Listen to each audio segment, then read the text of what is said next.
Good morning, good afternoon, or good evening, whatever time it is, wherever you are. Welcome once more to another interview with Porn News Today Live. I'm your host, Alexandra Mayers, and today I have the adult actress with me known as Lasha Lane. Good morning, Lasha. How are you today? Good morning. I'm good. How are you this morning? I'm good. How are you surviving this coronavirus pandemic? It's not much. The Ronies out here. I live in California, so it's just it's kind of just like an everyday thing. Everyone's just trying to continue with their everyday lives where they should be in the house. For me, it's not any different. My daughter and I are home all the time anyway. The only time I really leave is just to work outside of the home. So now I don't even have to do that since the industry is now on shutdown currently. It gives me time to learn some yoga and refocus and figure out what's going to go on from here. Wonderful. All right. Now, a lot of my viewers may not be familiar with who you are. So let's go ahead and, just lay a little bit of background for you. Where did you grow up? Where are you from? I am originally from California. My mother and father, we grew up in the South Bay. I'm the oldest of three siblings and went to high school here in California, went to college in Northern California. I started in the industry when I was 19. I'm 42 now, gonna be 43 in a couple days. You don't look like it. Yeah. Not at all. I know. Thank you. I started out in 99 to 2001 was my first run in the industry. So I'm really not new, just been dormant for about 20 years doing other stuff, living life and being a business owner and Wonderful. Being a mom. Wonderful. If you don't mind me asking, when you first went in 2001 and then decided to take your departure, what was the reason why? Well, when I started in 99, I was really new. I didn't know anything about this industry at all. I just kind of jumped in head first. Okay. Just started working. What I was realizing in that time, BBW porn was not considered sexy. We were sideshow freaks. We were oddities. We were, we were butts of jokes in movies. The young lady who got me started in my business was Cindy Williams. She was one of the first BBW performers and producers in this porn industry in 99. I left in 2001 because we weren't getting the fucking respect that we deserved. I mean, we were putting in some hard work. They weren't giving us what we needed to have at that time. They didn't have any recognition for us. So I was a 21-year-old kid. I didn't give a fuck. I left to do other stuff. I really didn't take my career seriously at that point. I was just doing whatever. But I knew that wasn't right. I knew I didn't want to be treated that way. So I just needed to leave and go do something else. And then I did a podcast after that about the industry. It was called The Cushion with Omega. And we did about 12 or 13 episodes of that with Radio Donata or Dentata, I believe it was. So Kelly Shabari, all those, they were on the show. We talked to them about the industry at that point in time. Excellent. But that was my concern, was that there was no real representation for us. And then when I left, the boom happened and I watched Kelly Shabari. I watched all my bodacious girls growing up doing modeling at that time. I watched all of them flourish. I watched Carla Lane come up. I watched Sophia, all of them, all of my girls are doing so well. I watched them come up, and so now I just decided it's just time. Wonderful. Actually, when I lived in Hollywood, I lived in California for a brief time when I was in the industry. I can't remember the guy's name, but I think his company was called Bodacious. Yeah, Bodacious Models. Yes, he lived right down the street from me. I used to hang out with him. Wow, that's a small world. He's still around. He just got back to starting again, but his ex-girlfriend has been doing big things the entire time that we've been gone. He definitely needs to come back because the market right now is very hot when it comes to the larger women. Really, I mean, it used to be more of a differentiation. And I understand that there still is the label. Some people still call it a fetish. I don't think it's a fetish. I think it's just, some people want a bigger girl, some people want a smaller girl. But from my perspective, a lot of the performers who started out slim, they're still going, and they're not even labeling themselves BBW, but they are technically BBW. So you don't really even have to use the label anymore if you don't want to. It's all bullshit. It's just a way to kind of keep this. I mean, there is a really distinct faction between mainstream, urban, and BBW porn. Exactly. And even in those factions, there's a difference. Because even in BBW porn, you have your fetish girls and you have your mainstream porn girls that are pretty. They don't want to do the coming in my stomach. They don't want to do feed my face bullshit. They don't want to do any of that.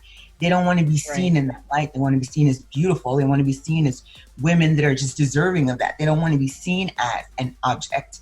They want to be seen as themselves, just like anyone else in that industry is seen.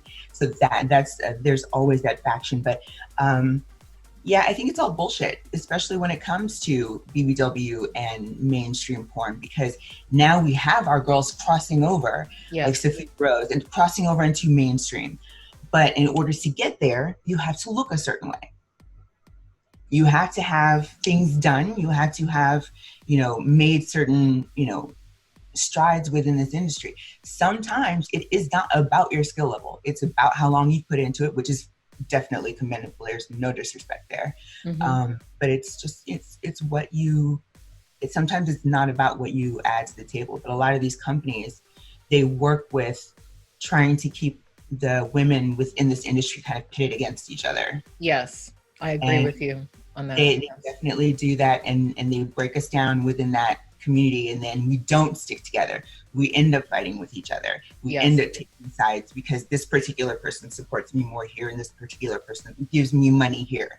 It becomes either about money or support, and it's crazy. Also attention and power, those are two elements also.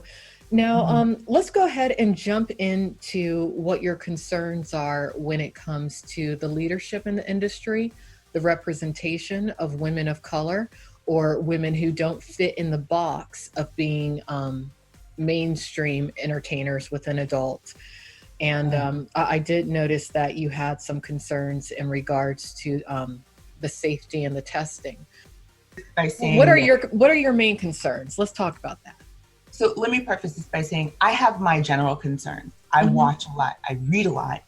I won't really say anything until I've done enough research to know for sure what I'm talking about.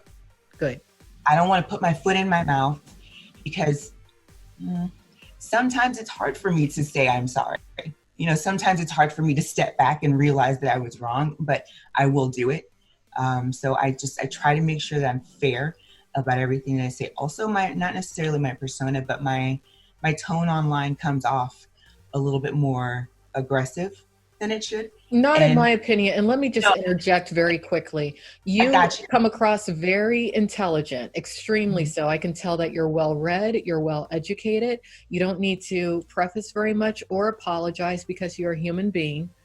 And so few do speak up. So just straight out the gate, I want to commend you for having the courage to do so, because not a lot of, not just in our industry, but in many industries, it can be very difficult, not only as a person of color, but simply as a woman. Let's start there, because I feel like that's the main thing for me, is that we're not allowed to speak out about certain things. It affects our money. It affects our business. It affects how even the good people within this industry look at you. There are certain ways that people speak across this country. That just the tone, the way that we're looked at, and that's just a whole other underlying thing that we don't need to get into right now. We can talk about that another time. It's just the way that people police what certain individuals in this industry say. I will never hold my tongue. I will be diplomatic. I will be kind. I will be tactful, but I won't bite my tongue. And if that keeps me from working with larger companies, that are about to die off and get out of this industry anyway, I'm fine with that. I'll outlast them. I'll do my own thing. I think a lot of people are afraid to talk because they're afraid to go out on their own. I've done this, all of this in my everyday life for the last 20 years without this industry.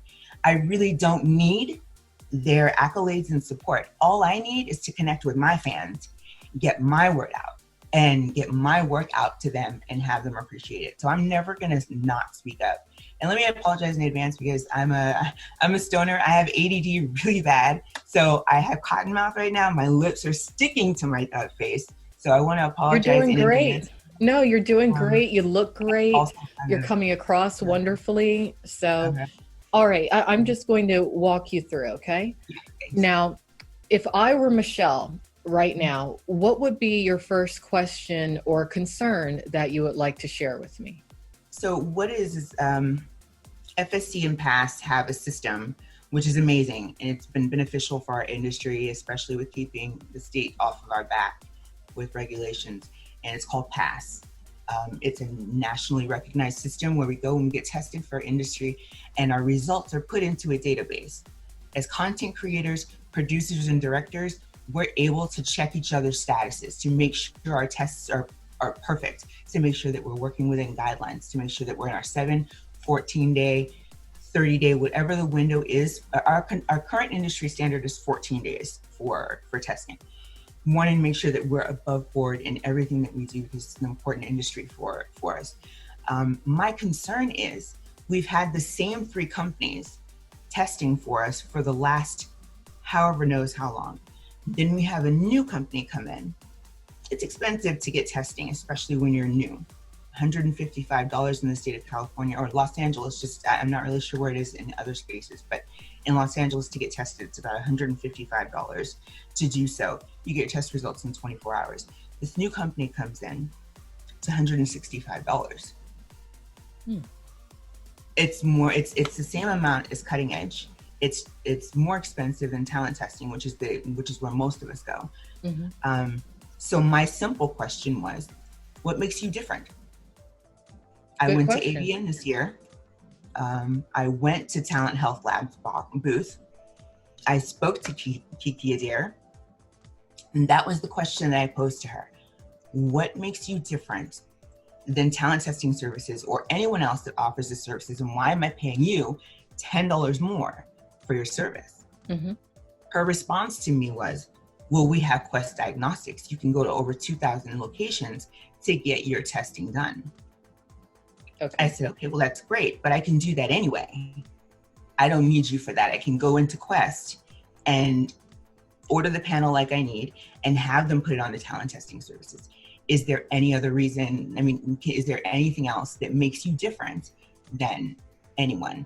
She couldn't answer that question. I know the answer now. She should have known the answer since she's the representative for that company. Right. She should have been able to tell me on the spot what the difference was. And if she had laid it to me the way that I know now, I would be like, okay, cool. I could do that $165. It kind of makes more sense to do it because of all the other services that you offer. But she couldn't do that. And when someone can't do that for me, that just kind of puts other red flags in my head. So I started thinking to myself, okay, well, what does it take to get part and to pass? Did she refer you like to their website or give you like a contact or anything? The exchange that Kiki and I had a little bit, like just kind of after that, she got upset. She was a little annoyed by the question, by the way that I was responding to the question. Yeah, she didn't like my tone. She didn't like the fact that I was not super excited about what she had to say. And this was in person? This was like an in-person interaction? And she right across the way from each other. And she had, you know, the smiley look that everyone has on their face when they really don't know what to tell you. But you know, maybe it's just, maybe you should be able to afford that, or maybe you should save up for that kind of thing. That to me, it's like, well, okay, if I need to be, see what I mean? That face that you have right there, that tells me. That's a very elitist response and attitude. It really is. And that was where I was coming from initially with this. If it's an elitist thing, do you just want my money? Yes, that's what it seems like to me. I mean, you know. If you only want my money, then that means that people like me who can't afford this, you don't want these people in And your that is industry. a lot of money. Anything over $100 is a lot of money to me. Okay. I'm not rich. Just getting Most started. people in the industry enter the industry because they're looking to make money. Okay. And I, throughout, from when I entered the industry as an adult performer in 2008 to the present, I have noticed a completely unjust, elitist attitude. And it's ridiculous to me because, as far as I know, I would say 99.9% of the individuals in the industry do not come from wealthy backgrounds. So why are they trying to act like they're more than they are when it comes to matters such as this, which are very important? And it is expensive.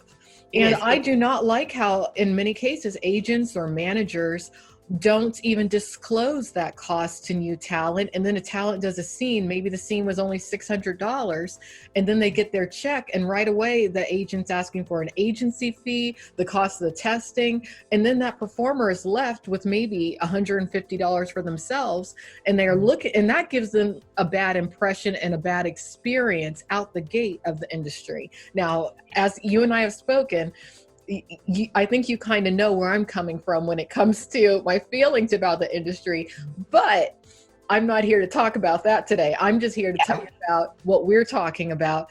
Right. But if the industry does want a better reputation and they want new talent to have a better experience, they do need to do something about that cost. Now, here's a question I have very quickly. This talent health labs or talent health services, is that the preferred testing facility for the studios now, or what? They're brand new. And that's the problem that I'm having. They don't even have a good reputation. They're having issues right now. So my problem with Pass ended up being, I went directly from Kiki's desk over to Pass to ask them questions about how do you get onto Pass?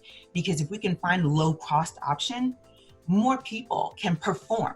There becomes more diversity within this community. There becomes more opportunities. I see. So in order to be in the Pass system, you have to use these labs. So they have a monopoly. Look at that. They have a monopoly, and there's 4 now. There used to be 3. Talent Health Labs is 4. Okay. They're very new. So my question is how did you get in? Because if I can figure out how you got in, I can figure out how I can get in, and I can figure out how I can bring in another lab. We can figure out a way to cut costs and make sure that everyone is able to get in where they need to. So that way there's no see, for me, it's not necessarily even a race issue. It becomes a class issue. It becomes an ableist issue. It just becomes a diversity issue. It ends up being skinny white and instead of, I see what you're saying. Multicultural and everything. You're right. It becomes about keeping other people out of this industry, and only the ones that can afford it, only the ones who can get an agent, because the agents now are fucking up. But I kind of think, and it's really good. No, I'm not going to say that because that's a hot take and that's going to get me in trouble. You can say whatever you want to say on here. You can say it's me, okay? And anything that. No, it's not just you. It's this community, and it's okay. I'm not in the community. Look, I have officially failed out of porn since 2010. Yeah, these are my people. I really want to give everybody the respect that they deserve, including FSC, because they really. Anyway, it just keeps people out. And if we can, everyone's always talking about inclusion in this space, especially in 2020. I think that because industry is shut down, things are going to change now. The big studios are shut down.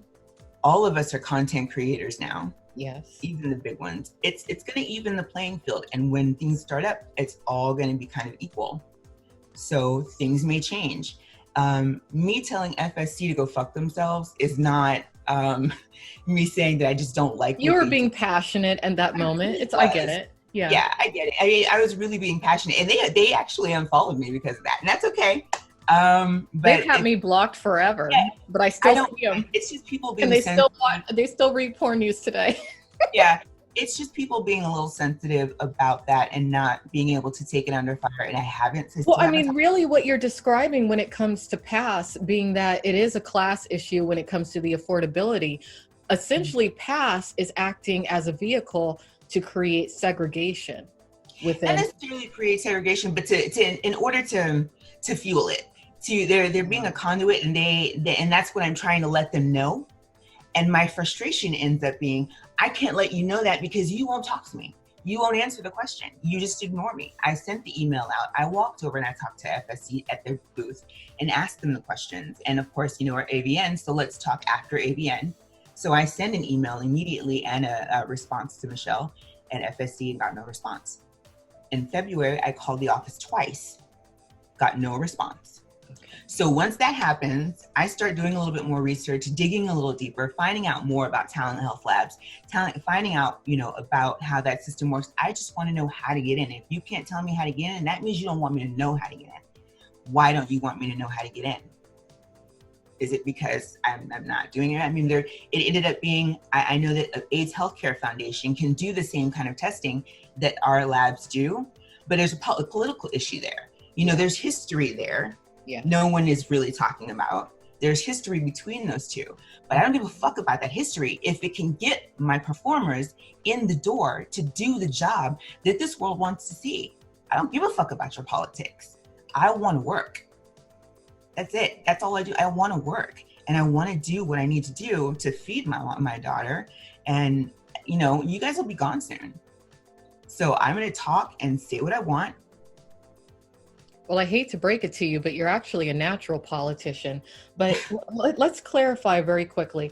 Now, it sounds to me, and correct me if I'm wrong, your goal or your objective is to figure out how to figure out what the application process would be for an alternative lab to become a part of the PASS database. Is that correct? Simple as that.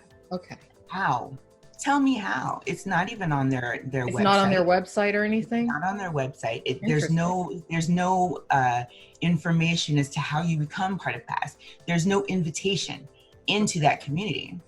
And all it ends up being is these producers aren't paying for our PASS testing. Our producers are getting our testing for free. Our directors, our studios, some of these people are. Some of these companies definitely are paying for testing, but some of them that have been grandfathered in for so long are not.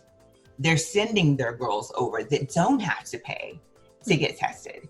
They're sending over performers that are brand new. They're sending over girls that are coming in that they want to, as opposed to the ones that can afford to do it on their own and get out there and put their name out. It ends up being super controlled where you can't get in unless you fit in. I don't want to fit in. I never have. I don't want to. It's ugly out there. I don't want to look like y'all. Honestly, I really don't. I don't want that on my conscience. Right. I don't want someone saying, "Oh, well, you said this and now you're doing this because you're getting paid." That's not my style. I'm sorry. Look for part 2 of this interview with Lasha Lane soon on pornnewstoday.com.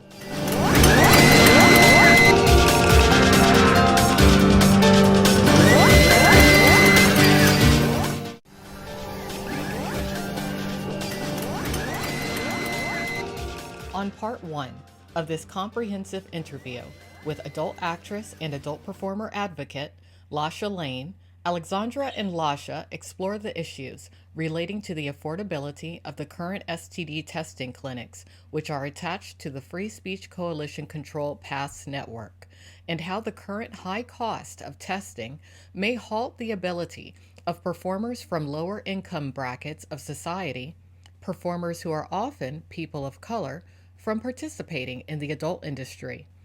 In addition, Lasha questions why the Free Speech Coalition doesn't readily provide application or invitation information as to how other STD testing clinics, which may offer more affordable testing, can join the FSC PASS network. It's important to note that Lasha reached out to the FSC directly multiple times, but was not properly acknowledged until recently on April 1st, 2020. PASS, being that it is a class issue when it comes to the affordability, essentially PASS is acting as a vehicle to create segregation within. Not necessarily create segregation, but in order to fuel it. They're being a conduit, and that's what I'm trying to let them know. And my frustration ends up being, I can't let you know that because you won't talk to me. You won't answer the question. You just ignore me. I sent the email out. I walked over and I talked to FSC at their booth and asked them the questions. And of course, we're AVN, so let's talk after AVN. So I send an email immediately and a response to Michelle at FSC and got no response. In February, I called the office twice, got no response.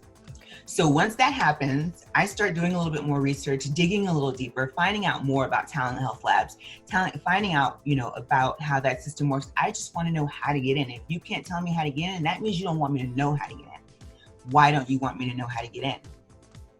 Is it because I'm not doing it? I mean, it ended up being, I know that AIDS Healthcare Foundation can do the same kind of testing that our labs do, but there's a political issue there. There's history there. Yeah. No one is really talking about. There's history between those two, but I don't give a fuck about that history if it can get my performers in the door to do the job that this world wants to see. I don't give a fuck about your politics. I want to work. That's it. That's all I do. I want to work, and I want to do what I need to do to feed my daughter. And you guys will be gone soon. So I'm going to talk and say what I want. Well, I hate to break it to you, but you're actually a natural politician. But let's clarify very quickly.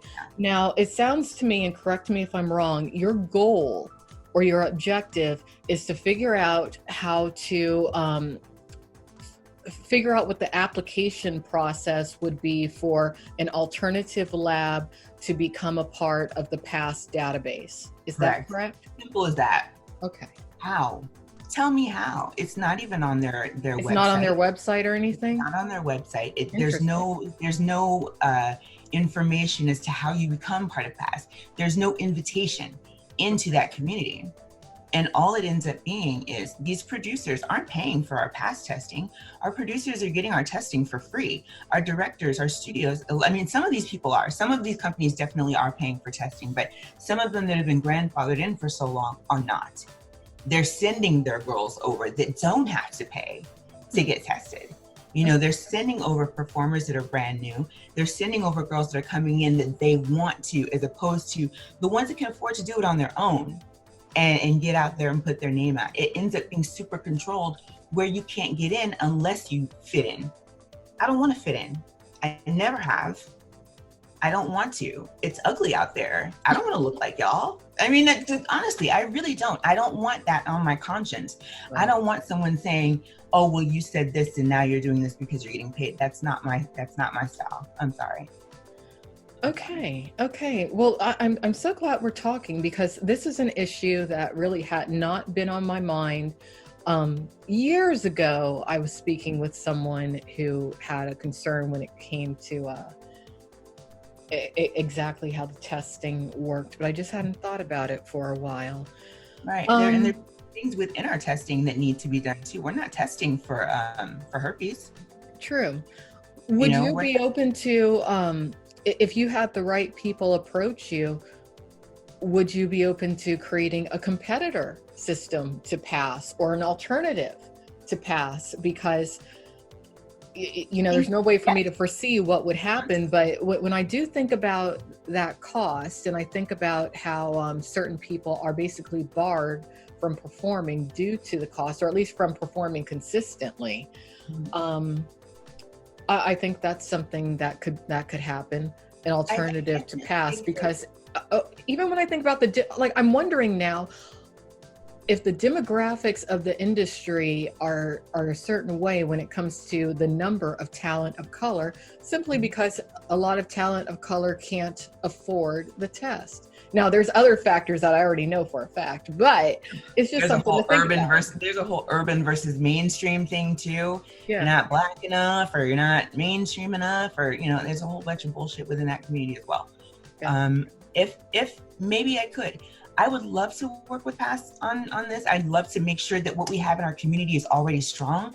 Mm-hmm. I would love to be able to work with both FSC and PASS and the APAG union. Mm-hmm. APAG has been a very strong supporter for our community, and everybody may have their issues within that community with certain people who run that community, like Elena and other people, and how it came to be. But I'm going to be honest with you. I really don't want a dude running the guild for the union. I just don't. Our industry is made by women, you know, and if one or two women can run it and do it the way that it needs to be done, I'm fine with that. I don't care if a man is in there right away, you know. Well, there definitely needs to be more female leadership across the board so that women are more comfortable coming forward with issues such as yours today. Yeah, and that's why they're not heard. So if there's a way for me to join all of that together and make all of us work together, that's fine. I just want to make sure that our FSC is not, you know, taking, you know, there's other things that go on with FSC that leads me to believe that it may not be in the better or the interest of the performers within this industry to get it done. And I want to make sure that that's not the case. I want to make sure that I'm not misunderstanding, so that if I'm wrong, I can go back and say, you know what, I'm sorry, I was wrong. FSC is not like this. Now, at any point, did anyone from the FSC refer you to, what's it called? Adult Performers Advocacy Committee, APAC? So I already knew about APAC. But I did not contact them at all. I have only been working within somewhat the channels that I've been networking with for over the year that I've been back.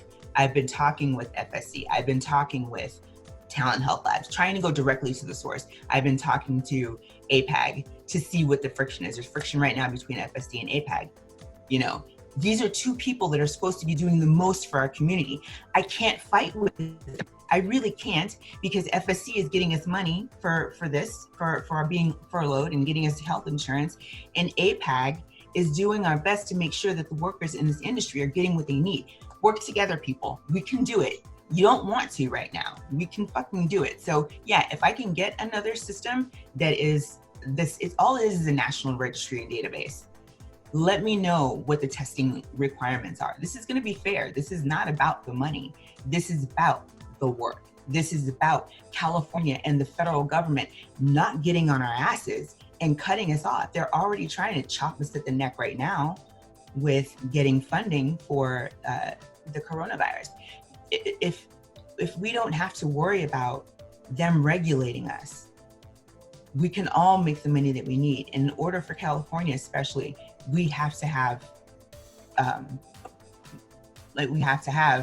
some sort of unity within this community. So if I can find a way to do that without fucking up the structure as is and just getting the wrong people out of there, then it can work. And there are more people of color coming in. There are more women coming in.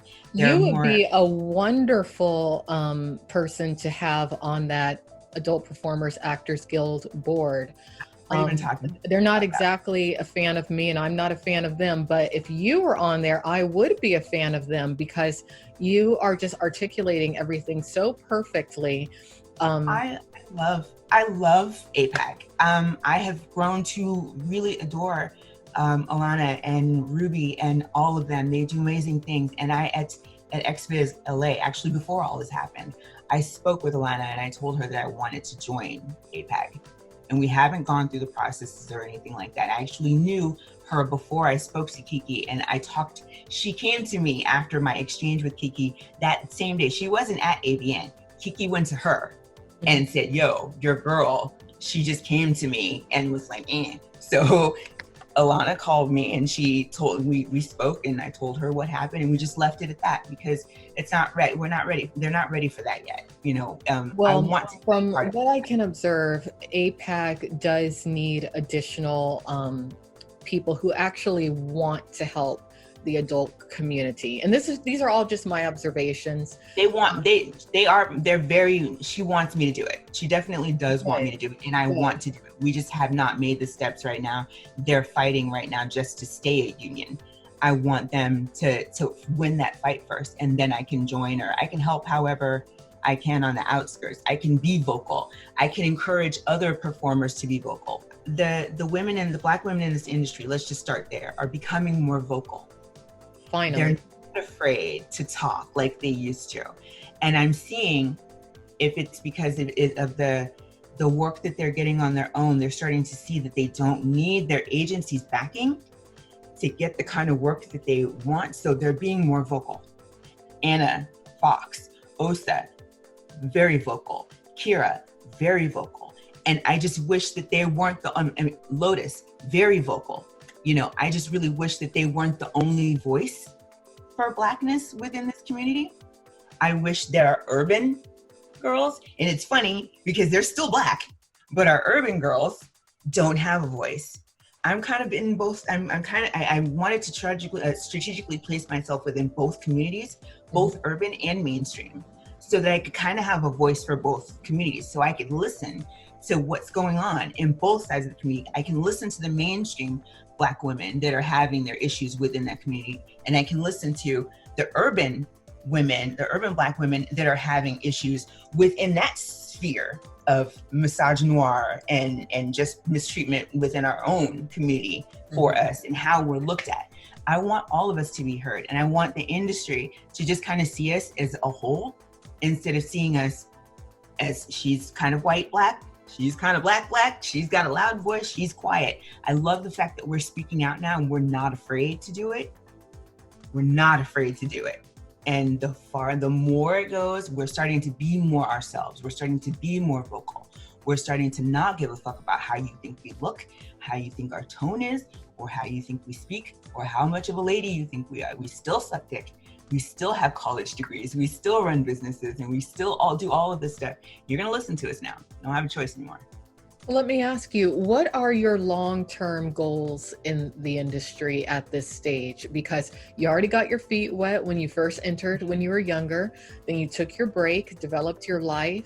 Now you're re-entering, you're coming back like a freight train about to run everybody over, which is wonderful. Kicking doors in, man. But what are your long-term goals? Where do you see yourself? Are you planning to just, remain for 3 years, 5 years, the rest of your life? What's going on? I'm in it for as long as I can be. I'm over the hump already. I'll be 43 in a couple days. So I am just ready to. I also run a magazine. As a studio owner, a producer, talent. Myself as a producer in the end. I'm already shooting my own stuff. I already have series in production. I have 4 or 5 different series in production. I have Halloween shorts. Things like that. Companies that I know that I'm never really going to be able to work with a lot of these companies right there because of my mouth, because of my presence. So I know that I have to break those doors and I have to get that stuff together myself. So I want to own my own studio. I want to be able to hire my own actors. I want to be able to put my own stuff out. I want to be able to have, an award show that fully encompasses this industry. I love AVN. Oh my God, please don't put that in the sphere that I don't love them, because I do. I just want it to be more inclusive, and they want to be more inclusive. They really do. They want to be more inclusive. The money behind all of it is what keeps everyone kind of in check. The old guard keeps everyone in check.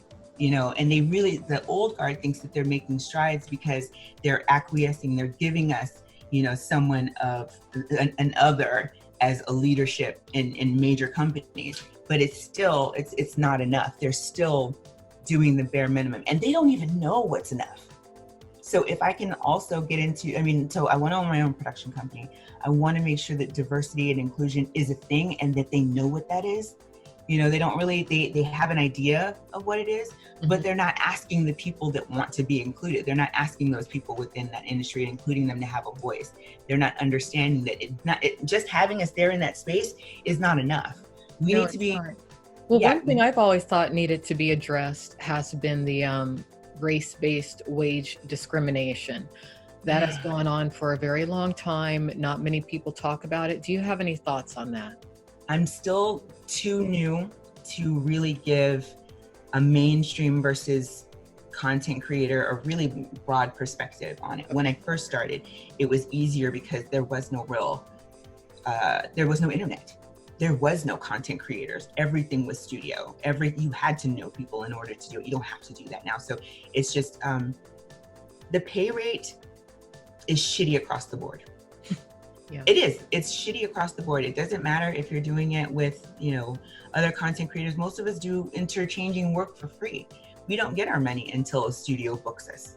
And then those studios will come in and they'll lowball you, depending on not just your race, just depending on your size. I've had companies that will come to me and ask me, you will have a Laura Jensen on your website and you ask me to work for you. And when I say, okay, great, I would love to, talk to you about that. What are you offering your models? And you tell me you want to see my reel? No, you came to me. You know what my work is. What you want me to do is be so happy and overjoyed because I'm a fat Black girl who wants to work in this industry and say, yes, I'll do it for free. No, I'm not going to do it for free. Let me know what you have to offer me because I know what I have to offer you. You need me more than I need you. A lot of these women are not understanding that. Not just the women. I think it's wonderful that you're saying what you're saying. Let me ask you, let's talk about your good experiences versus bad. We don't have to talk about all of them, one of each. If you could share what your best experience ever has been in this industry, what was it? Okay, so my experience in this industry has not been bad. I think I've had it's been more about feeling and what this industry actually sees me as opposed to how I've been treated. Everyone has been really nice to me, especially to my face. But everyone's been really nice. Everyone's been really accommodating. Even Michelle, we're still gonna talk. Everyone has been really nice. So for me, my best accomplishment so far, this is a really long time ago, was just working for Video Team and getting like my first really big shoot for them. Doing that, and I felt beautiful, going on set for the first time and having makeup artists and hair, and just not having that on your typical BBW set. It was just great to have that kind of thing. Actually, I'm lying now because I have had a better experience. It was AVN this year. Okay. I have not been back long. AVN was amazing for us this year. For BBWs, for women of color, for LGBT, they were amazing for us this year, and that made me feel great. I was sending people down to AVN to get passes so that they could get up on stage for AVN stars and make new fans, bring new people in, let everyone know who you are. Right next to Carla Lane, right next to Misty Stone, right next to T-Pain, who comes in and sings for us and we all go crazy on stage. They treated us like the industry should treat us. It's just anybody else in this industry. We do so much for this industry and we love this industry. This industry affords us a lifestyle that some of us with mental health issues, with substance abuse issues in the past, some of us that are getting away from bad situations come to this industry because there are other people like us and we do what we want to do, and you're giving us that opportunity to shine. So that for me was really great, was having AVN support us on a level that I've never seen before with anybody. Even hearing the complaints within the BBWs within this community, they had so much fun this year. They had so much fun this year. They really went above and beyond for us, and it kind of chokes me up to talk about it, but they did. They went above and beyond, and that for me. Well, I'm not even going to ask you about a bad experience because I don't want to touch that. Let's not be negative or anything. Let's see what else. Is there anything else? It wasn't like a treatment thing. It was just a scene that. You're an excellent. I mean, I really hope that the industry leaders do listen to you, because you really are someone who, from my perspective at least, is an ideal spokesperson for the industry. And I'm very critical. I mean, I can be a downright bitch, but you are just very logical in regards to how you're presenting, your concerns. And okay, here's a question. If there was one major change, if I had a magic wand and I could make that happen, what one or two changes would you really like to see manifest within the industry? I would like to see all of the agents gone. Oh, I've never heard that before. Why? They don't give a fuck about anybody but themselves and the money. They really don't. They don't. They don't give a fuck about the women in this industry. The publicists are shitty too, all of these people are just out for money.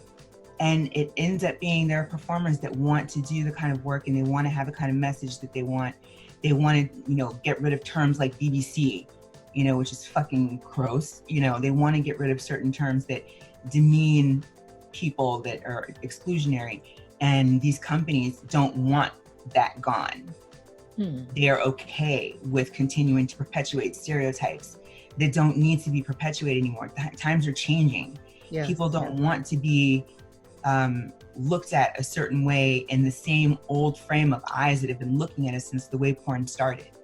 You know, those times are changing, and I'm really glad these guys are dying off. I want these agencies to be gone. I want, people to be able to get into this industry, do the work that they want to, not be pressured to do bullshit that they don't want to do because they need the money for substance abuse problems or whatever. We have, there are people that are doing this because they want to do it. There are people that are doing it because they need to do it. I want to be able to just be able to do it. I don't want there to be any stigma to it. I want you to be able to be healthy. I want companies to be able to treat us nicely and know that we have representatives on our side that are gonna be like, no, if you're treating your actresses like that, you can't sit with us anymore.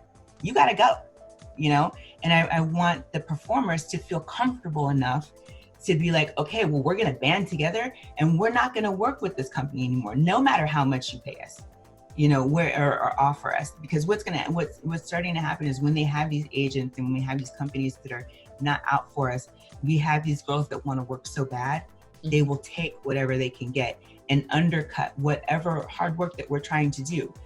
Even though they believe in us and they believe in that, they still need to eat, and you can't blame someone at that point. I have a 13-year-old. I have to do certain things in order to, make sure that we have a roof over our head. I just won't compromise my integrity to do it.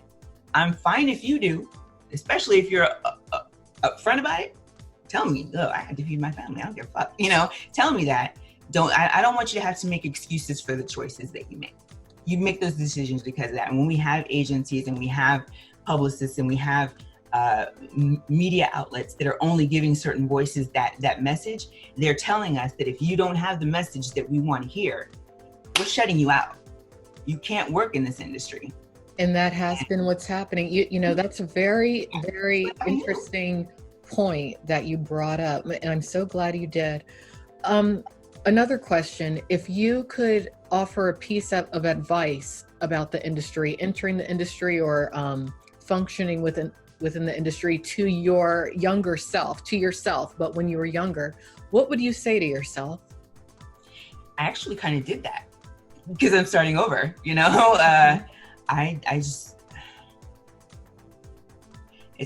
know if that's a fair question. If I could have someone else do it, because again, I just kind of half-assed about it the first time. I wanted to make this a career goal. I come in with your intentions. Come in with your intention set. Find out why you want to be in this industry. Are you in this industry because, if you want to be a star? Be a star. It's cool. Be a star. If you're in it to, be a star and to make a change, figure that out and find out how to kind of navigate it beforehand. Find out how the industry works. Read. There's a lot more to this industry than just fucking on camera. There's networking, there's business, there's going to, conferences, there's schmoozing, there's a little bit of ass kissing and being diplomatic and I'm never going to kiss someone's ass, but there's a way to, to really get where you want to get in by, being able to speak with people the way and getting them to understand where you're coming from, and as Black women, it's very hard for them to see us in a way that's other than angry. They don't see us as passionate. It's kind of like a cross between the two. It's like a New Yorker who's like, fuck you, blah, blah, blah, and it's like super passionate about that versus you're really demure kind of Californian that's like, oh, I don't like the F word. It's that. They don't see us as passionate. They see us as angry. And when they don't see our passion, we get angry. Mm-hmm. So, and our anger is what fuels it, and it just makes it makes it bad. We don't want to be angry. We're passionate about what we do. And it's time for Black women not to be so polarized. That's what you're saying. And, to be seen as any other woman. I mean, there's so many stereotypes that are, just thrown onto every kind of woman in the industry, and all that needs to come down. And it's only going to come down as we do have more female leadership, because change working in that. the adult entertainment, it's an intimate industry. People want to act like it's not, but it is. And you kind of got to be a woman to understand that, at least when it comes to the women in the industry, it takes a woman to understand a woman. I don't care what anybody says. It really does. And especially in the areas of Me Too and all that, I feel like that kind of got glossed over in the porn. It did. It got glossed over because we're already looked at as sex objects anyway. No one gives a fuck about what porn stars do. They or the kind of treatment that we get on set. Now they're starting to, because more women of people of color are becoming part of, office in our community and politics. They're seeing what's going on with us, and they're hearing our voices. So now things can change. But if the guard doesn't change, and if the people in our industry aren't being shuffled out and being funneled in with new ideas and innovation, then even the work that our politicians and things are trying to do for us and our social leaders are trying to do for us won't touch that community. It won't. One thing I would really like to see you do on your own, or if you want me to help you with it even, you need to do a regular podcast. I know you said you did one in the past, but you really need to, starting yesterday, because I can just feel your energy, and I see how just your excitement and your enthusiasm is contagious. Right now you're talking to probably one of the most cynical women on the planet when it comes to adult entertainment and what's going on, because I've had it, and I'm on a mission. But I had a mission for you too. Okay, but you give me hope, and I just would really love to see women who are looking for a place to be heard come to you, because you want to be there. You see how it could be better. You're hopeful. You're strong. You're dynamic. You seem very driven, and you just come across so well. So I would like to check in with you once a month, really, but I think that you need to host just a weekly, maybe a bi-weekly podcast, video podcast, have your guests on, talk about what's going on, whether you're an independent creator or, you're looking to get out there and work with studios or make your own studio, whatever. But yeah, you've got a certain thing about you, and I really like seeing it. I'm so glad we spoke today. So thank you very much. I have to tell you, I was actually a little apprehensive. I was apprehensive to talk to you because I knew the slant that you had on it. I did. I knew. I can tell. I watch all your videos. I know that. I know that you were looking for kind of a reason to still. You wouldn't be doing this if you didn't think that there was a reason for it. And it kind of felt like you needed a little bit more inspiration to see what the positive aspects of this industry were, to see that even though things have been shitty in the past, that they can change. Even people, I know that you had your reservations about Alana and APAG and FSC and all that. And how they're. I don't know if you're aware, but when it comes to the FSC is very fortunate that I don't say certain things that I could say. It was a Free Speech Coalition attorney who manufactured a lawsuit against me, and it's all because I exposed some controversy revolving around some previous Free Speech Coalition leadership. Yeah. Now, I'm not going to say that the current leadership is what it was, but being that happened, considering a situation involving an extreme hate site that targeted my family for years, put us in danger, and being that I received very little acknowledgement for a lot of the efforts that I've made over the years when it comes to bringing certain things to light, when it comes to how I've been demonized and villainized, at this point, I kind of just go with it. I'm like, all right, you want to see me as the big bad black girl? So be it. I'm gonna be that for you. Yeah.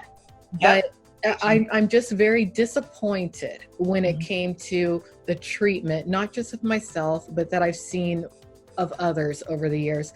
So my final question for you, and then you can ask me a question or questions if you like.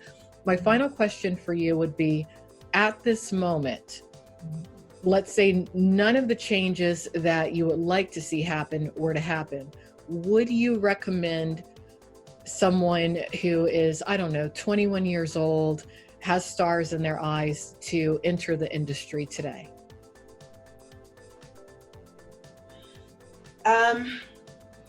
Actually, let me expand. Okay, if nothing were to change, would you recommend it? But if the changes that you have in mind were to manifest, then would you? I'm just going to say yes. I would recommend it. I would only recommend it if you're not doing it for. I can't even say that, because your intention is your intent. I would recommend it, but I would just make sure that people understand that you don't need these large companies. You don't need an agent. You don't need the more PR. Education. That's what I'm hearing. Okay. Learn about this education, maybe planning, long-term goals. One thing that if I had a magic wand and I could change things, I would create some sort of a system to where, or just a service that would even be attached to this testing, to where if women want to sit down and speak with somebody who's like an advisor or a counselor in regards to creating a long-term. There is that place. Yeah, that's something. That place now.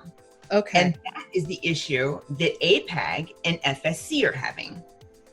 APAG can do this. APAG is working with California right now. They're creating a system where sex workers understand what this industry is. They're able to have the resources that they need, like counseling. They have pineapple support. They have all these things that our industry people, our mainstream, is not offering us. Well, I did hear the controversy around what happened. Apparently, this was Alana's initial idea. Then somehow FSC Michelle and Lotus Lane lifted the idea, approached Pornhub behind Alana's back, according to Alana's tweets, because I documented all of this on Porn News Today. And it's like there's some sort of a fight between who is going to be the educational resource. So, yeah. And that just kind of comes back to my original thing with FSC and the past testing and all that. If you're able, and this is my mindset, and it kind of turned over, and I talked to Alana about it. If you're willing to stab other performers in the back, and I don't even know all of the details, but let's just go by for what it looks like from the outside. Okay. If you're willing, as FSC, Past Free Speech Coalition, all the people that speak for us and tell us not to work in this industry and tell us not to do certain things, if you're willing to do all that AB 2389 wants them to do and squeeze our necks some more, and you're willing to offer them the same thing that APAG is willing to do for free, but you're willing to do it at a price, what else are you willing to do? Look for part 3 of this interview with Lasha Lane soon on pornnewstoday.com.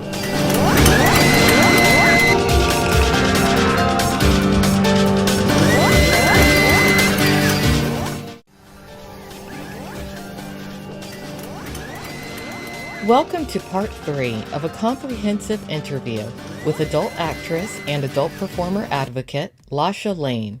In parts 1 and 2 of this interview, Alexandra and Lasha discussed issues, elements, and controversy revolving around the Free Speech Coalition's past testing network and its current accessibility to performers of color and lower income brackets.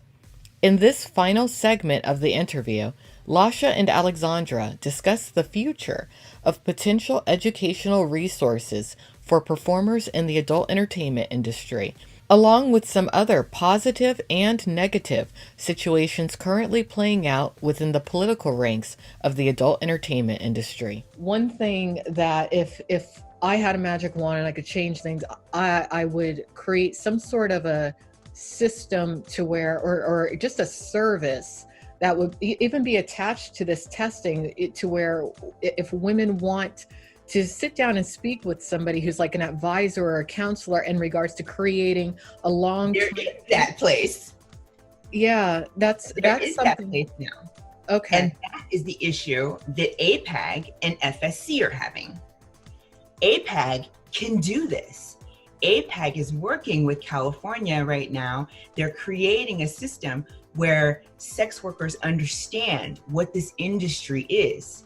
they're able to have the resources that they need, like counseling. They have pineapple support. They have all these things that our industry people, our mainstream, is not offering us. Well, I did hear the controversy around what happened. Apparently, this was Alana's initial idea.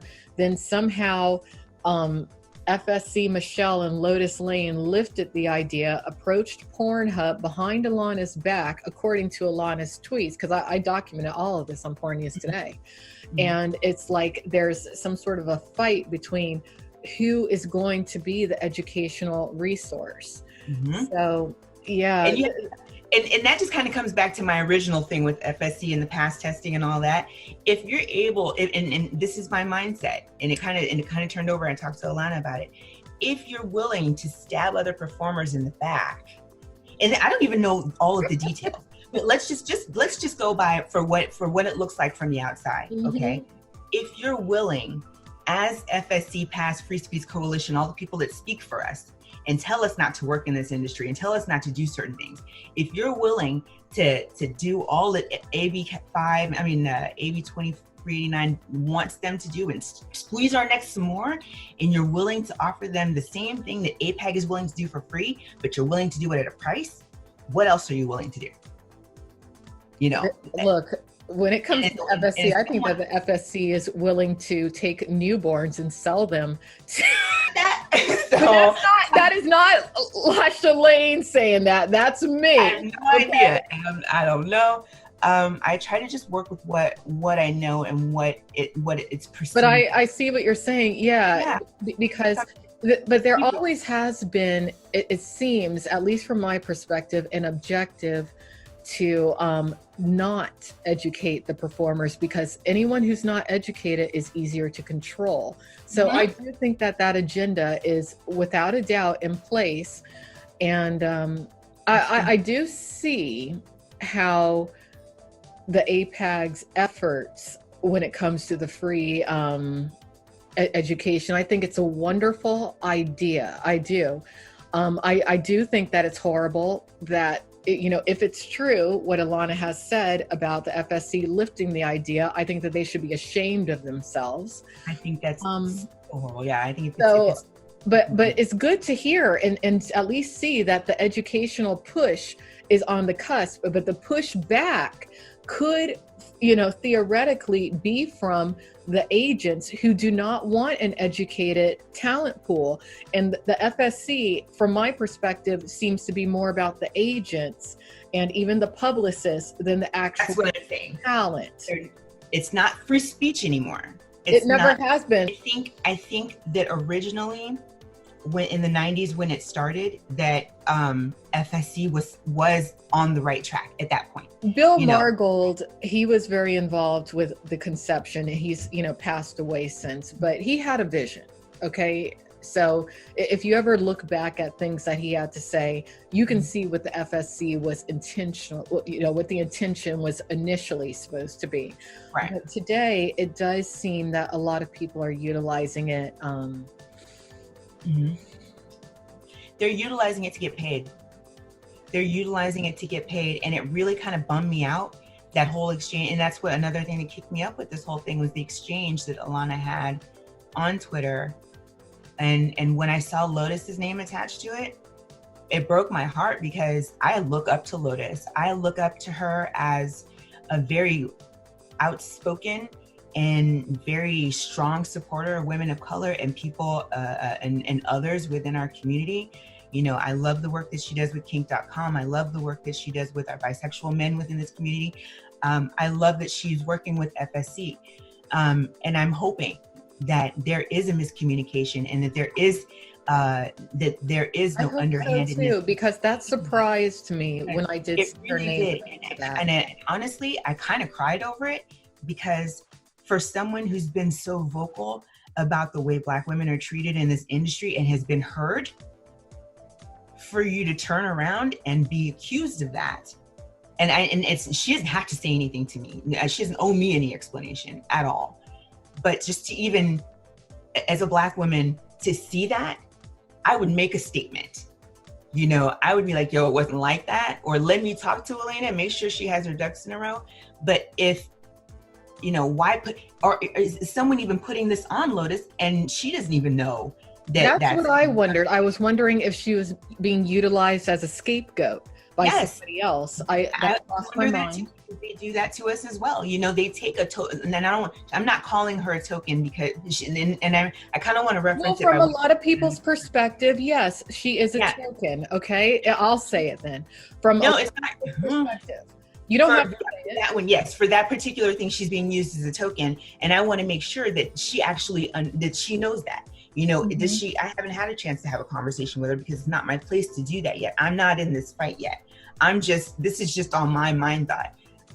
But as someone who wants to fight for this community, who wants to be in the trenches along with her and with FSC and APAG at the same time, I want to make sure that you're not a buffoon. You're not just doing the show and dance, for everybody in order to get more business. You're not just doing that. I'm going to fight for Black women in this space and then still turn around and do that. So I want to make sure that she's not being misrepresented in that light, because that's my first thing. I want to make sure she could be afraid to say something because there was an incident not too long ago involving Anna Fox, Mark Spiegler, and who else?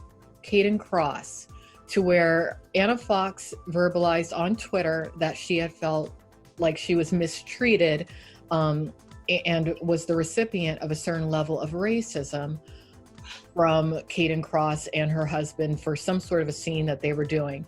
And it somehow came out that Mark Spiegler, and I think that she's actually represented by Spiegler at this point. I don't know if she was at the time or what the deal is, but supposedly he asked her not to speak out about it.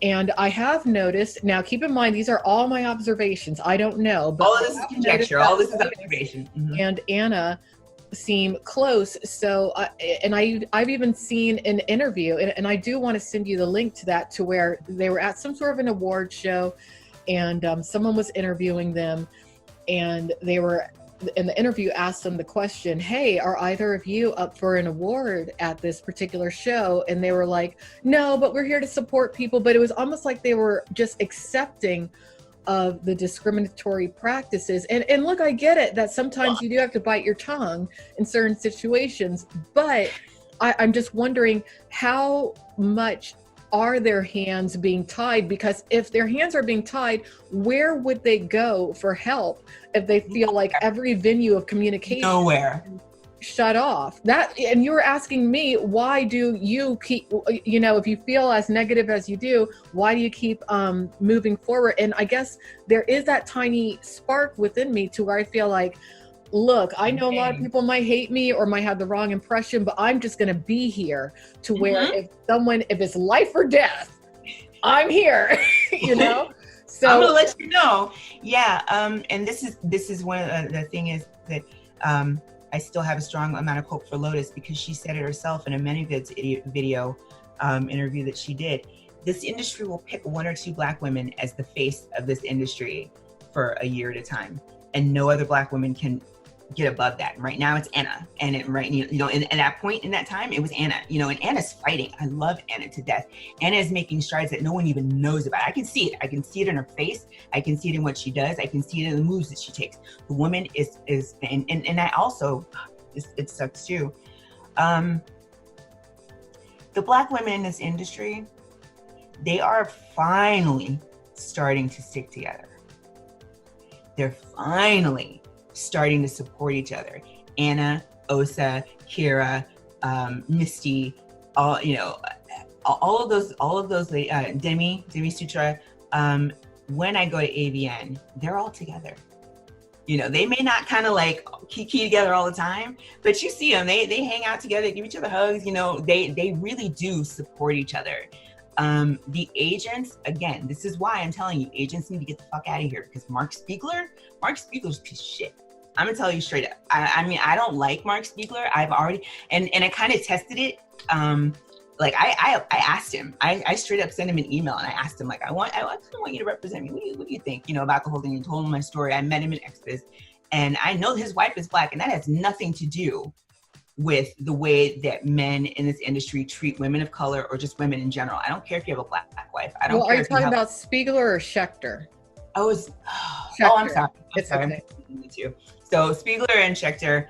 Spiegler girls, I can't really comment on Spiegler because I just know that the way that they structure the women of color that they represent, they have to be palatable for the mainstream audience. Mm-hmm. So in order to remain on that level and still get the kind of bookings that you want to get, you do have to kind of bite your tongue. But that goes back to me saying now, I've noticed that a lot of them are not biting their tongue anymore. And if you've noticed, a lot of them have been dropped from rosters this year. I believe a lot of them are not working with the same people that they used to. A lot of them are doing their own thing. And now with the shutdown, which is why I'm so excited to see what happens, the shit's gonna shake up. People are not gonna be able to jump back into studio work like they used to. Right. Studios are gonna have to build up that revenue again. They're just sitting kind of blind. They're stagnant right now. No one is doing anything. This world is on pause. So they're trying to figure out. I am curious. What did Schechter say to you when you were, testing the waters to see if he would be open to representing you? Because I'm curious about that.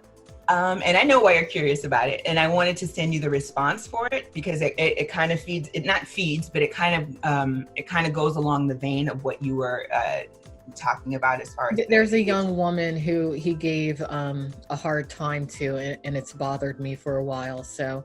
I'm not looking to gather information against him because I've never spoken to him in person, but I've just, there's something. It's not necessarily a gathering. It shows a pattern of intent. It really does. It shows what your outlook is. His response to me was that I was too old. He was looking for women between the ages of 18 and 22 only to be represented. Only between 18 and 22, really? I believe so. Yeah. Let me. I'll read you the email. Okay. No, I mean that's interesting. Yeah, I just want to make sure I'm getting it right because I will, and I'll forward you the emails. Yeah, you don't have to send me the whole thing. Just if there's a screenshot. Yeah, I'll just do the entire chain. I'll forward it to you. Wow. And also, let me just preface this by saying I don't mind. I'm a journalist at heart. I definitely believe in integrity, and I believe that if someone comes to me and tells me something that they don't want me to disclose, I will not disclose who told me that, but I will make sure that they're telling me the truth. Before that. So when I put names out, it's just because at this point I can prove it. I just think that that's something that needs to be known about that particular agency so that other women don't waste their time. Right. Because, so from this point, from 2020, what they're doing is they're only casting or they're only representing and managing women between this particular age frame. And it's so far gone from whatever is out there right now. And I looked at it in two perspectives, as a business owner and as a performer. So as a business owner, I can understand why they would do that because someone between the ages of 18 to 22 has a longer career within the porn industry. And it's open door. It's super revolving. Girls are in now. And they sell. That's the thing. So if you're about the cost and you're about the overall budget of it, this is what you're looking for: the longevity of the women that are in this business and what sells, what content sells. Well, I'm a conspiracy theorist by nature, and the human brain is not completely developed until the age of 25. All right, so that's one red flag in my mind. Another thing that, and it's interesting that we're talking about the agents now because there's a project I'm putting together specifically about agents, and I thought I was the only one who saw certain things, but what you're seeing is along the lines of something that I'm researching right now. But I have noticed that there does seem to be a resurgence in the trend of almost prepubescent looking young girls again. Now, for a while, it seemed like it was shifting more toward the more mature, fully developed woman. As someone who was a cam girl for years, I even noticed that when I finally started to gain some weight, I was making more money because my fans were like, "Oh, you're finally growing up," and I'm like, "Okay," but if they're only going for, see, what I'm wondering is, are they going to do something when it comes to this testing? Because we just talked about the discriminatory or segregation when it comes to pass. Are they getting ready to knock everybody who's currently in the talent pool out and start fresh? Is that what this is? I don't know. It could be a portion of that. It's an X-file. All of these things could be true. All of these things could be true. But now, for those of us who love what we do and are not just in it for the money, we don't want to see that in the industry, because just that little snippet of sentence alone tells me a whole lot about what you. A lot. Wow. It tells me a lot, because when you're between the ages of 18 and 22, you don't know what the hell's going on. You don't know what's going on. Let's just even talk about body, for example. Okay, a stereotypical woman of porn between the ages of 18 and 22 has what kind of body? A little boy's body. So, even if she has tits and ass, it's still this little You're still a teen. You're typically a teen. You haven't had kids yet. You haven't gained any weight. This is the ideal shape. So when you have a bunch of 18 to 22-year-olds around that are looking the same across the board, that don't represent the bodies of all of those types of women, even representative of the women within that age range, that means you're only looking for a specific look. So if I come to you and say, hey, I want you to represent me, and you're like, oh, I only represent between the ages of 18 and 22. Okay, I'm 22 or I'm 20.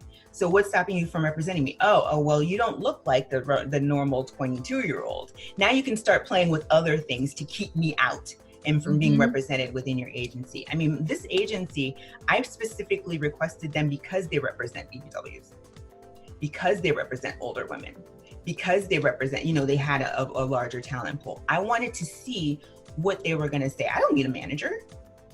I can manage myself. I've been a manager before. I've been a PR rep before. I've run my own company. I have my own fucking magazine. I don't need anything to do that. But I do certain things to test the waters and to see what kind of treatment I'm going to get, and to see, if I can trust that this company is going to be out for the betterment of myself. If he said, hey, you know what, I just don't really I think you need to work on your work a little bit more, or you need to work on your look a little bit more before I can represent you, or I don't think you've been out here long enough doing enough for me to represent you, I can take that. That's true. Maybe I haven't, or maybe I do need to polish it up a little bit. Be constructive, but don't tell me it's just because I'm 43. Because I've seen bitches that are 60 that can, that are still rocking it. And if that's the case, are you getting rid of all the women in your roster that are that way? Because Carla Lane's not doing much for you right now. I love her to death, but she's really not doing much for you right now. She'll tell you herself, she hasn't worked in a minute. What are you doing for her? You're not doing anything for her. She's on your roster because of her name. She's bringing clout to you. She's bringing us to you. She doesn't need you either. And that's the thing. A lot of the agency girls think that they need them. They really don't. They're brainwashed into believing that they really are. They are brainwashed, at least in my opinion, into thinking that they do need these guys. Yeah. For the most part, they are men. And a lot of the men are abusing that power that they have. I mean, we just saw it with that LA Direct situation and the arrest and whatnot. And there's other agents who are doing the exact same thing. Agents are pimps these days too. Agents have the ability to bring in big clients that want to fuck their porn stars, and they want to give these girls $2,000 to go and hang out with them for the evening, just to hang out. Not even. Well, I mean, and that's another thing. I mean, that 18 to 22. It's like, does he have a lot of Johns who only like little girls, and that's what he's really looking for? Just a question. Or even if it's just even a mind control aspect of it, just getting them conditioned enough that they will become dependent on the fact that these men are able to give them money or to not give them work. I don't want these women to have to feel like they need to choose being able to eat if they say no to someone because they don't want to be treated a certain way. Look for part 4 of this compelling interview with adult actress and performer advocate Lasha Lane on pntlive.net.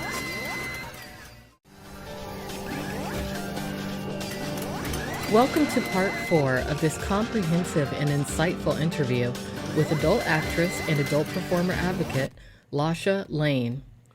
In parts 1 through 3 of this interview, Lasha and Alexandra discuss the future of potential educational resources for performers in the adult entertainment industry, elements revolving around the accessibility of the PASS STD testing network to performers of color, along with other situations currently playing out within the political ranks of the adult entertainment industry. A certain way, or they're not being heard and they want to speak out about it. There are women in this industry that are trying to be, that have spoken out before and have been crushed and are so shell shocked, even though they want to fight, they can't, because they feel like they're gonna They feel defeated. They feel like they're gonna hurt the other women that work for them. Yeah. Let's just put it aspect. We have other business owners that are women that would love to speak up and speak out about the way that we're treated in this industry, but they can't even speak out and have their voices be heard because they don't want it to hurt the women that are working for them, the women that they are trying to help bring up. They can't make their voices heard at all. Yes, of course, I've been shell shocked too, a little bit. I'm not gonna lie. In my beginning, I didn't say a word. I didn't start really speaking until maybe after AVN.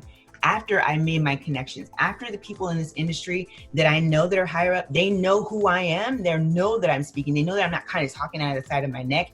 They may not get it yet because they haven't been around me long enough to understand that it's just about passion for me. It's not about trying to out anybody. It's about representing our community as a whole, because the world sees as this already. This is what the world sees us as. If we can change their perception, then we don't have to worry about being excluded from federal benefits in times like this. We don't have to worry about them coming in and trying to cut us off at the neck and making us move from California to Nevada so that we can work. We don't have to worry about that if we're policing within our community. If we're able to do our own job within our fucking community, they don't have to come in and do this for us. So let's get it done. Let's get it done right. Let's represent the people that need to be represented and stop talking shit. I mean, I see these people talking about it and they're just talking shit. They're not doing it. Well, you're definitely a woman, I can't even talk right now, woman of action. And I think that you have so much leadership potential within you. You're already leading. And I hope that anyone who sees this interview, whether they're APAG, APAC, FSC, or just independent, does take the time to connect with you, because I feel that you truly do have the power to not only unite, but create a platform for women who want to make a difference to come and be heard. But let's go ahead and close this now. Now, what are your official social medias and your websites, just so people can find you? So I've been around for 28 years or something, just in all realms of my life. And I would love for everyone just to find out about me in general. So just Google Lasha Lane. You will find me everywhere. You'll find my porn, you'll find my magazine, you'll find my social media, you'll find my family page. I'm not private about who I am. People know my real name. My real name is not Lasha, but I've been going by that name for almost 30 years now. So that's, even my family calls me that. So this is not something that I hide. I'm not vocal about what I do as far as like my porn goes, but I don't hide it either. I go to my mom's house in my AVN shirt. So just, if you want to find out about me, just Google Lasha Lane. Reach out to me on Twitter, reach out to me on Instagram. I'm rarely on Instagram. Twitter is most likely where you can find me, because I can do my 140 characters and call it a day. But reach out to me on Twitter and just start there. You'll find me. Well, I'll definitely put your links in the description of this video, and I'll make a page for you on Porn News Today, because people definitely need to find you. And I guess that's about it. But thank you so much. You're welcome. Meeting Thank with you me for today. being open. Yeah. And receptive. I really, that was my thing. I really wanted to make sure that I was a little apprehensive about speaking to you, because I knew how passionate you were about it. And sometimes I know that when we go and we're so driven towards one side of it, sometimes we're blinded by the other. But I thought that maybe I could, speak to you and be like, okay, she's got a lot of passion. She's on the right track, really on the right track. And they keep cutting you off with the knee because of just the slant on it. And so I was hoping, and I asked you this when we were in chat before, that, even though I come from a sex positive aspect of sex work, that, we still were able to come to a common ground as far as that comes, because we're both fighting for the same thing. We really are. We're both Well, I believe in equality. That's, my core thing. I try not to judge, but I'm a human being, so I know I do to a degree. But what's most important to me is that whether I agree or not, someone is adequately fully heard, because it's just so important for people to be heard, because I know that there have been times in my life to where I have not been heard. And I just look back and I'm like, really? But I feel like there's necessary evils in this world and there's necessary goods. I'm not going to say porn is good or evil, because there's all kinds of people in it. But someone like you needs to be a safe harbor for women who are going to be there. Me too. And I don't want you to be looked over as a tremendous resource, regardless of who you decide to align yourself with. Because I'm not aligning. That's never going to be that. I'm not going to try to align to be in the middle. I want to make sure that we're just going on a path and we're making whatever changes that need to be made, like water. Just be fluid with it. You know what I mean? We don't have to stick to a strict set of rules. We don't have to do this all the time. We don't have to do that all the time. We can find other ways to do that. And I think especially as women of color, we are able to see that. We know that we don't have to do things like everyone else does things all the time. We've had to do things differently. In order to be seen. We've had to be. And there's a change. There's a lot of changes coming. So, you're on top of it. You're on top of it. Let me let you go. Thank you. Make sure you follow Lasha Lane's new podcast, The Cushion. It's real fucking adult talk.